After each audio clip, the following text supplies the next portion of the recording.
जादुई सोने का पेट्रोल पंप। रात का समय था। एक गोविंदा नाम का आदमी खटारा सी बाइक लेकर एक पेट्रोल पंप पर जाता है। जिसके बाद गोविंदा पेट्रोल को खटारा बाइक में डालता है। जैसे ही वो पेट्रोल बाइक के अंदर डालता है तो खटारा बाइक सोने में बदल जाती है। वहीं दूसरी तरफ पेट्रोल पंप भी सोने से सुनहरा बन जाता है। अरे वाह, जैसा मुनि ने कहा था वैसा ही हो रहा है। अब तो मैं लोगों की ज्यादा से ज्यादा मदद कर पाऊंगा। अगले दिन सुबह गोविंदा उस सोने की बाइक को शहर लेकर जाता है और वो बहुत बड़े सुनार की दुकान पर जाकर बेच देता है। जिसके बाद उसको बहुत अच्छी खासी कीमत मिल जाती है।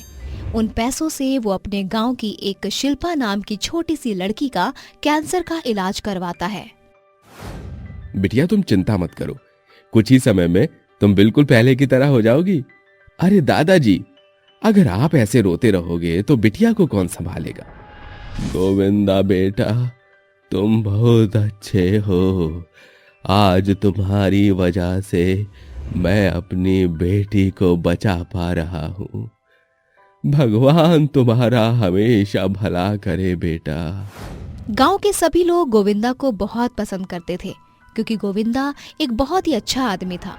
दूसरों की मदद करता था, चाहे वो एक टाइम पर रोटी खाए या ना खाए, उसे दूसरों की चिंता पहले रहती थी। एक दिन गोविंदा गांव की सैर करने जाता है, जहां एक बूढ़ी काकी गांव के कुएं के पास रोती हुई दिखाई देती है। अरे काकी, आप यहाँ बैठी क्यों रो रही हो? क्या हुआ? कोई परेशानी है तो मुझे बता सकती हो।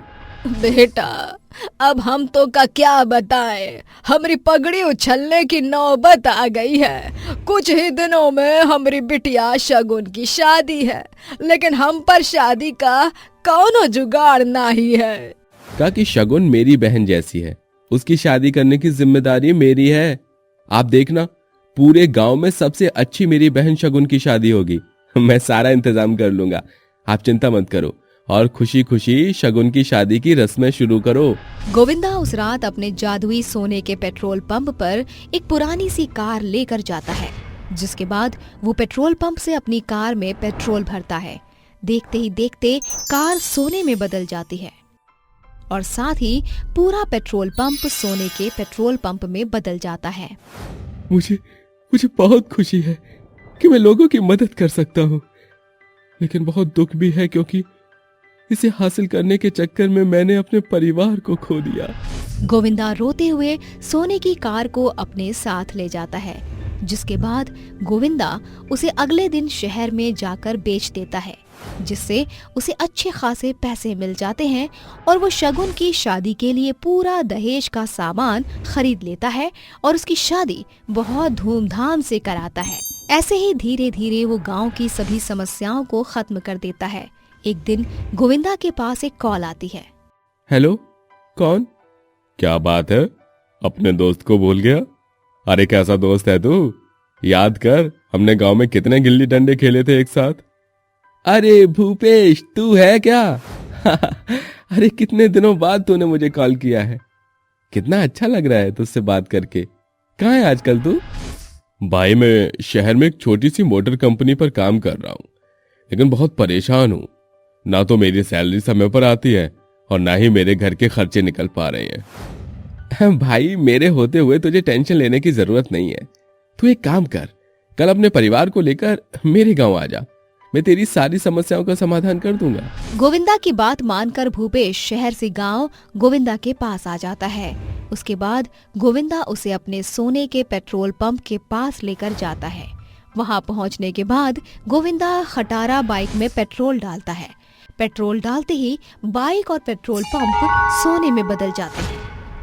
अरे भाई, क्या बात है, तेरे पास तो इतना बड़ा सोने का पेट्रोल पंप है। लेकिन तेरे पास ये सोने का पेट्रोल पंप आया कहां से? इसके पीछे बहुत लंबी कहानी है, आजा मैं तुझे इस कहानी के बारे में बताता हूँ। गोविंदा भूपेश को लेकर एक चाय वाले की दुकान पर लेकर बैठ जाता है। जिसके बाद वो दोनों चाय पीते हैं। गोविंदा भूपेश को चाय पीते पीते अपनी सारी कहानी बताता है। ये कुछ दिन पहले की बात है। मैं बहुत गरीब था, मेरे पास एक फूटी कौड़ी भी नहीं थी। भूखा प्यासा मैं यहाँ से वहां दर दर भटक रहा था। मेरे पास खाने के लिए भी कुछ नहीं था, बहुत ही मुश्किल से मुझे इस पेट्रोल पंप पर नौकरी मिली। मैं भूखे पेट काम करता था और भीख मांगकर अपनी पत्नी और अपने बेटे का पेट भरता था। जैसे ही महीना खत्म हुआ मुझे तनख्वाह मिली। मैंने अपने बेटे के लिए नए कपड़े और खिलौने लिए और अपनी पत्नी के लिए एक साड़ी। मैं वो सब लेकर अपने घर पहुंचने ही वाला था, इतने में मेरे घर का सिलेंडर फट गया और मेरा घर आग की लपटों में जलकर खाक हो गया। मैं दूर खड़ा अपने परिवार को मरते हुए देख रहा था। मैं कुछ नहीं कर पाया, मैं रोने लगा और चलते चलते जंगल के बीचों बीच पहुंच गया, जहां मैंने एक ऋषि मुनि को बेहोश देखा। मैंने उन ऋषि मुनि को उठाया, उन्हें पानी पिलाया और उनकी सेवा की, जिसके बाद उन्होंने मुझसे मेरी समस्या पूछी। मैंने उन्हें अपनी सारी समस्या बताई, जिसके बाद उन्होंने मुझे एक वरदान दिया। बालक, मैं तुम्हें एक वरदान देता हूं। जिस पेट्रोल पंप पर तुम काम करते थे, आज से वो पेट्रोल पंप तुम्हारा हुआ और आज से वो जादुई सोने का पेट्रोल पंप है। जैसे ही तुम उस पेट्रोल पंप पर जाकर किसी भी गाड़ी में पेट्रोल भरोगे, वो गाड़ी सोने की बन जाएगी।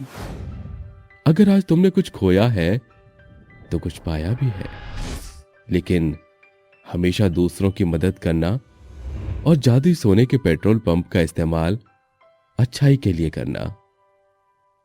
मुनि की बात मानकर मैं एक खटारा गाड़ी को पेट्रोल पंप पर लेकर गया और उस बाइक में पेट्रोल भरा, जिसके बाद वो गाड़ी सोने में बदल गई और पेट्रोल पंप सोने से सुनहरा हो गया। लेकिन जादू केवल तभी होगा जब मैं किसी भी गाड़ी में पेट्रोल भरूंगा। मेरे अलावा कोई इस जादू को करने की कोशिश करेगा तो जादू अपना असर नहीं दिखाएगा। गोविंदा की बात सुनकर भूपेश के मन में लालच आ जाता है। अरे वाह, क्या बात है, ये तो बहुत ही काम की चीज है। अब तो मैं बहुत अमीर हो सकता हूँ। बस मुझे एक छोटा सा प्लान बनाना होगा। उसी रात गोविंदा एक खटारा कार को लेकर पेट्रोल पंप पर जाता है, जिसके बाद वो पेट्रोल पंप से कार के अंदर पेट्रोल भरने लगता है।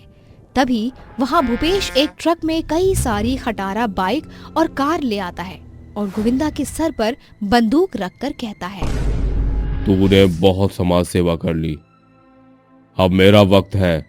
उस ट्रक में जितनी भी खटारा गाड़ियां हैं उन सबको तुझे सोने की बनाना है, और अगर तूने ऐसा नहीं किया तो मैं तेरे भेजे में 6 की 6 गोलियां उतार दूंगा। बंदूक देखकर गोविंदा डर जाता है और भूपेश की बात मान लेता है। लेकिन जैसे ही गोविंदा एक खटारा गाड़ी निकालकर उसमें पेट्रोल भरता है, वो गाड़ी अपने आप गायब हो जाती है। अबे ये क्या कर रहा है? मैंने तुझे बोला है सोने की गाड़ी बनाने के लिए, ना कि गाड़ियां गायब करने के लिए। गोविंदा दोबारा से दूसरी गाड़ी लेकर आता है और उसमें पेट्रोल भरता है। इस बार जादुई सोने का petrol pump normal petrol pump बन जाता है। वहीं दूसरी तरफ भूपेश के हाथ में बंदूक अपने आप जलने लगती है, जिसके बाद भूपेश उसे फेंक देता है। तभी वहां पर एक रोशनी होती है जहां ऋषि मुनि की परछाई प्रकट होती है। भूपेश, तुमने आज जो भी किया वो बहुत ही गलत था। गोविंदा तुम्हारी मदद करना चाहता था, लेकिन तुमने उसके साथ गद्दारी की। इसलिए मैं तुम्हें एक श्राप देता हूं। आज से तुम एक गधा बनकर अपना जीवन व्यतीत करोगे। ऋषि मुनि के कहते ही भूपेश एक गधा बन जाता है। वहीं दूसरी तरफ अब गांव में कोई भी सोने का पेट्रोल पंप नहीं होता। गोविंदा ऐसे ही लोगों की मदद करने लगता है और भूपेश को हमेशा अपने साथ रखता है।